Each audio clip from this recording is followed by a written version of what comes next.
Good morning, friends. This is Mike, Southwest Virginia Land Clearing. I got a lot to talk about today, and unfortunately I don't have that much time to do it because I got to get to work, but a lot of exciting stuff going on.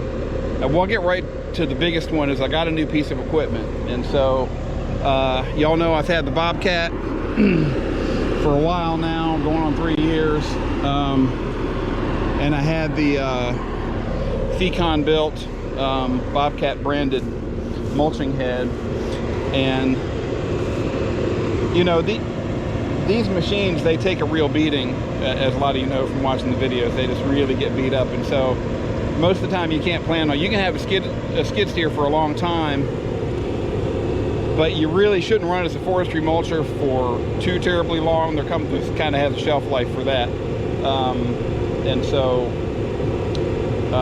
I'm looking to get into something new every 3 years. Well, I've had this machine for 2.5 years, and Bobcat has a new machine coming out, and the specs are pretty decent on it, but it's not out yet. And so I had to start looking, because now everything takes a long time to get. When I ordered this machine, I ordered it on a Wednesday, and I got it the following Monday. So that's how, or I'm sorry, I ordered it on a Friday, and I got it the following Wednesday. And so that's how things were, but that's not how things are now. So we're talking, most machines now, you're looking at least 6 months out. So I had to start looking now, because I want to be in something new by the end of the year. Well, that's kind of where we are. And so I'm looking at a Takeuchi, a TL12, but just like everything else, they're not available now. You know, so I'm on a list to get one. Should be October. I'm looking forward to that. But the head, the Takeuchi branded head, which is made by FAE, which is another, if you're not familiar with the industry, it's along with FAE and a couple others, it's really a top tier brand. They're just really high quality heads, and so they make the Takeuchi branded heads, and there's no difference. They're just branded differently, but it's the exact same machine. So those were available right away. So I went ahead and got the head, and then they had to rewire it a little bit to make it work on the Bobcat. But we spun it up, made sure it worked fine. I went ahead and bought it, and then I went into the backyard at the dealer and actually ran it for probably 10 minutes or maybe 15 minutes back there, and kind of did proof of concept on it. I have a little bit of video of that, but it wasn't ideal for really showing it off. So I've been looking forward to showing this thing off, and I was gonna try to do that this past weekend and get on a spot where I could just take some good close-ups, but that didn't work out. So now I'm on a job, so I can't spend too much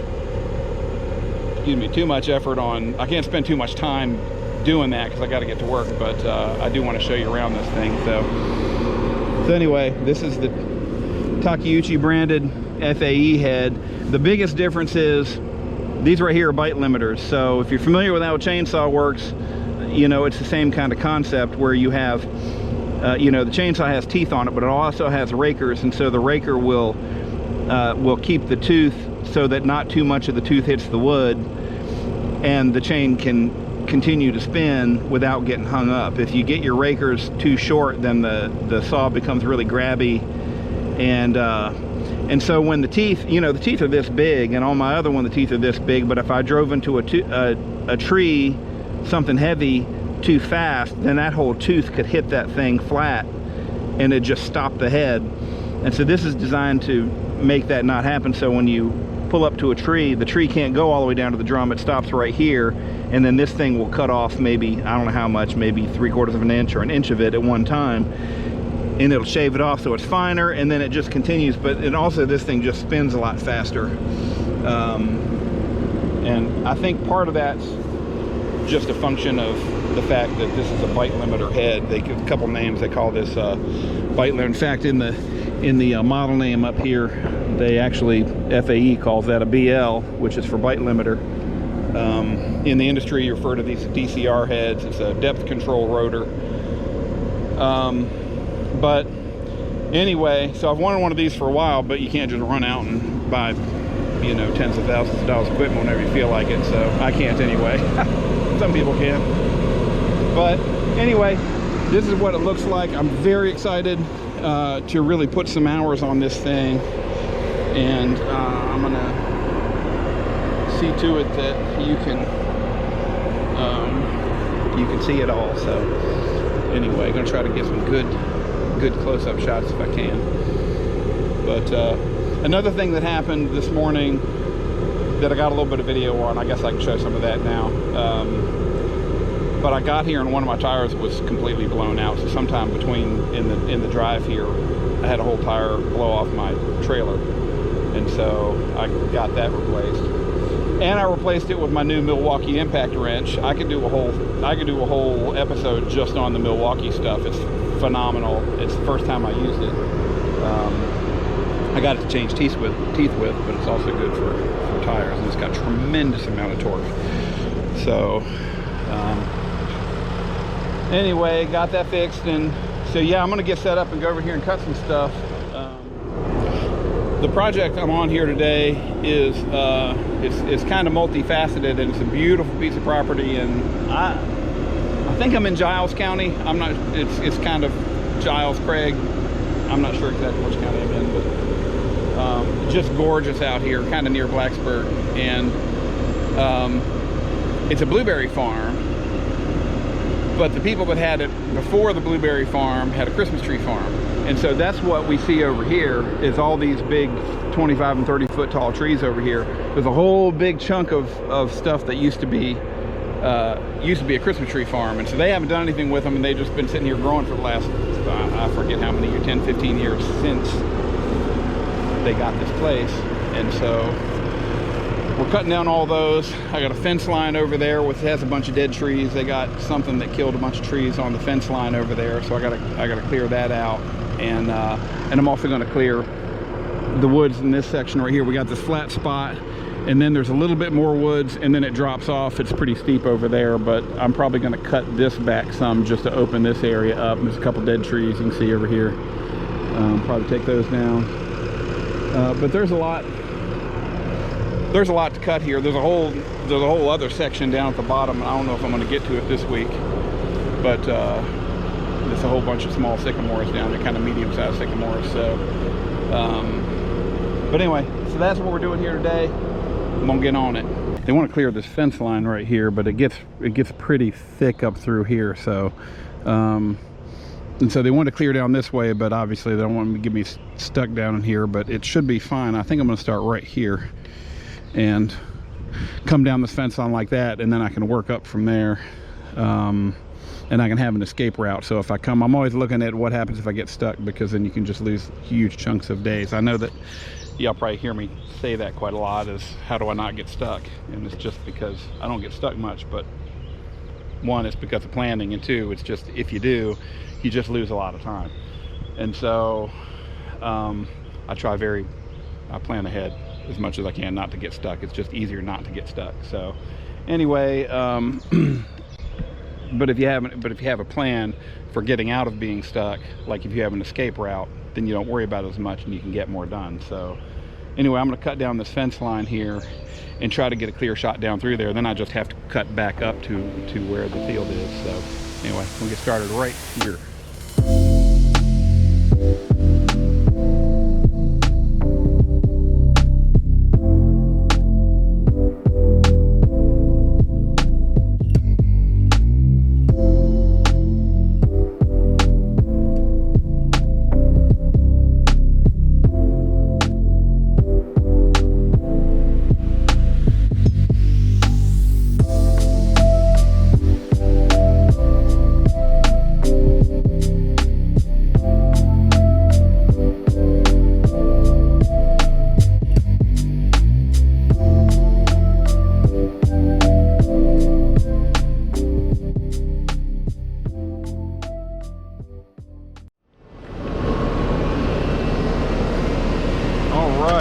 Well, this is a whole new level. It really is.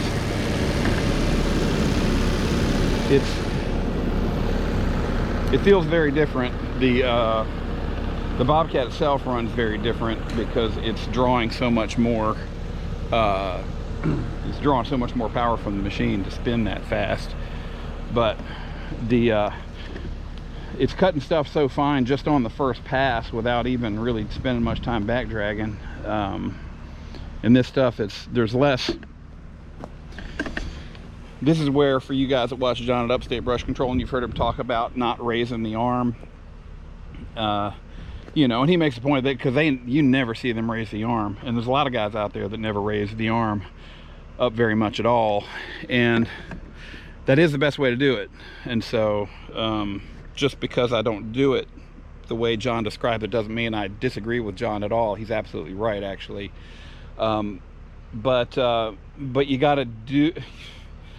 There's a balancing point there where you got to stay safe, but you also got to get the job done. And when you have one of these machines with the knives and the DCR, you know, the bite limiter, it's so much faster. It cuts so much cleaner, and when you don't have that kind of speed and that kind of cleanliness of cut, it's a lot faster and easier to go through a tree when it's still attached to the ground. And so it's been tough to get away from that, and I try to not do that sometimes, but it just depends on what I'm cutting. And when I get down here to cutting these Christmas trees, we'll just see how it goes, you know. But I'm in really thick trees. I'm gonna be in really thick trees, and they're gonna be really tall, and so I don't know if you can just cut into one, because it's just gonna fall into a bunch of other ones. But this head's a lot heavier as well, so it's going to be better off, and it's spinning so much faster that I think I'm probably going to go more John's method, which is just keep the thing on the ground. And so that's pretty much what I did. I didn't raise it up almost at all through here, and it just pushes right through it. So it's really a whole different beast now, but I have to baby the machine a little bit more, and that's why I need a little more machine, a little more horsepower than this has. You know, but I'm gonna make do for now, and I just kind of have to, like I said, just baby it a little bit. But it's running it great. It's cutting fast. It cut a lot finer, a lot faster than the other head.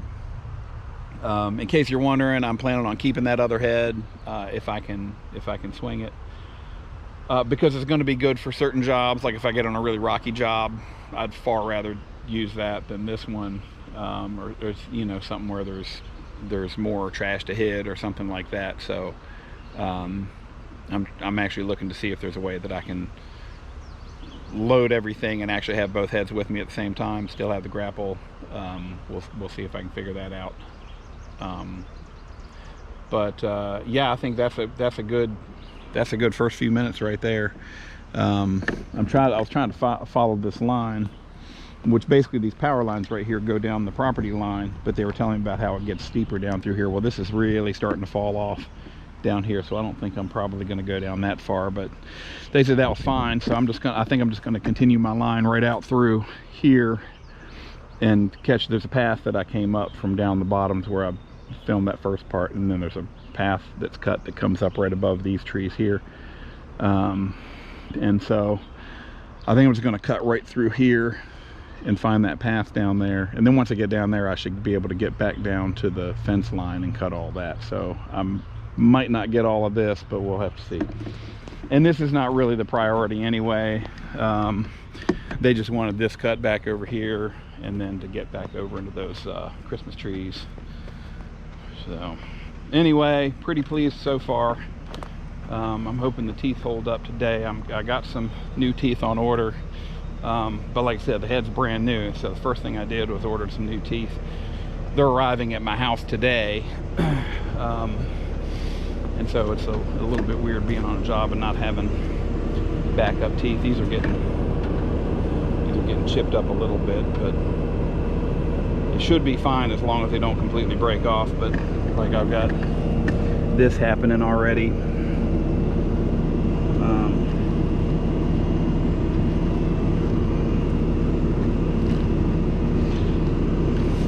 But I can live with that. I'm just going to try to stay out of the dirt as much as I can today. But anyway, we'll get back at it.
Yeah, I'm at Bee-Berry Farm, and here's their blueberry patch. It goes way up this way and it goes way down over the hill that way, and I will definitely be back because blueberries are my favorite things.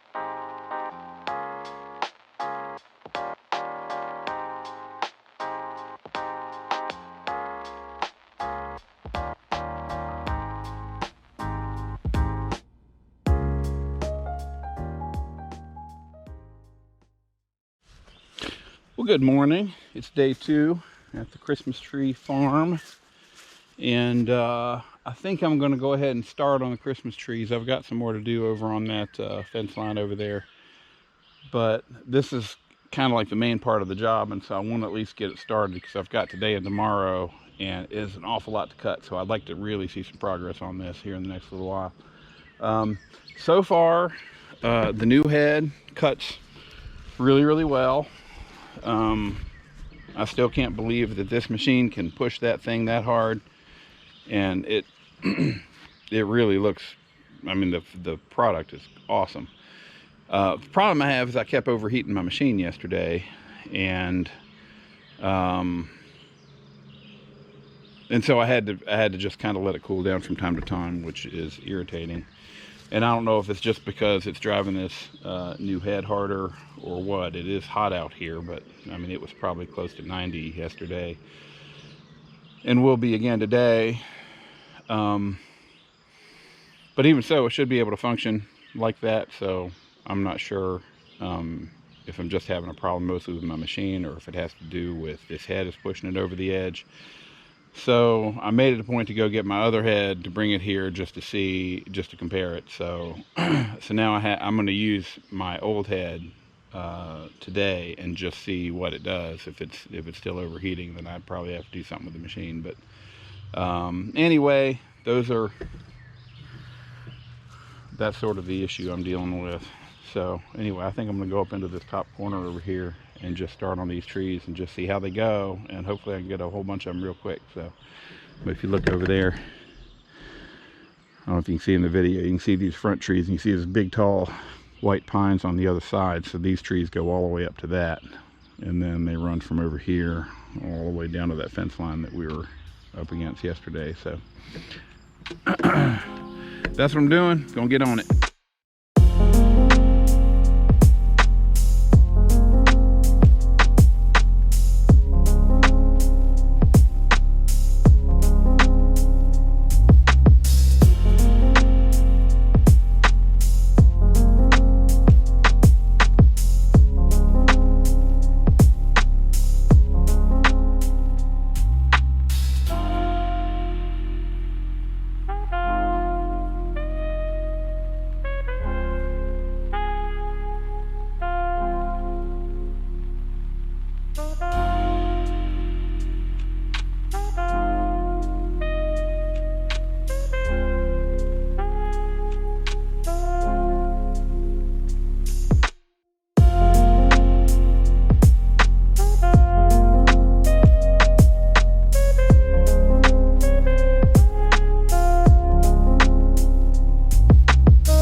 All right, I'm wrapping up this job here. I just finished day 3. It's on Saturday, and I finished up this section right here. I'd cut down through there yesterday, and so I finished most of this stuff in the middle here today, and then I did some more up on the other side. Just added a little more to what I'd done up there already. But anyway, a lot of slope work on that, so just feeling really tired. But you tend to look at that and think the machine's doing all the work, but I'm always surprised how tired I am when I get out of it. So but anyway, hope to be back here before too long picking some blueberries.